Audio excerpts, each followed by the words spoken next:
విద్యుత్ ఛార్జీల పెంపుతో గత వైఎస్ఆర్ కాంగ్రెస్ ప్రభుత్వం 32,000 కోట్ల రూపాయలు ప్రజలపై భారం మోపితే కూటమి ప్రభుత్వం తొలి ఏడాదిలోనే 17,000 కోట్ల రూపాయల భారం మోపిందని కాంగ్రెస్ పార్టీ రాష్ట్ర అధ్యక్షురాలు వైఎస్ షర్మిల ఎద్దేవా చేశారు. కాకినాడలోని కాంగ్రెస్ పార్టీ కార్యాలయంలో కార్యకర్తల సమావేశంలో షర్మిల పాల్గొన్నారు. ఈ సందర్భంగా ఆమె మాట్లాడుతూ మోదీ తొత్తులుగా చంద్రబాబు జగన్లు వ్యవహరిస్తున్నారని, ప్రజలు మేల్కొని కాంగ్రెస్ పార్టీని ఆదరించి తమ సమస్యలను పరిష్కరించుకోవాలని పిలుపునిచ్చారు.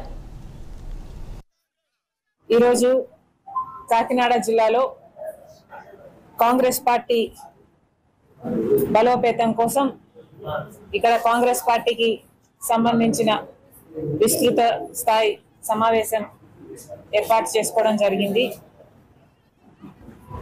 కాంగ్రెస్ పార్టీ బలపడాల్సిన అవసరం ఉంది.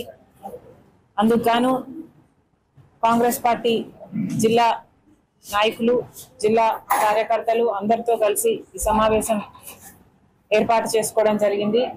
ఇక్కడ నాయకుల, కార్యకర్తల అభిప్రాయాలను, సూచనలు, ఇంకా వాళ్ళకి ఏమైనా ఇబ్బందులు ఉంటే ఇబ్బందులను కనుక్కోవడానికి పార్టీ అధ్యక్షురాలిగా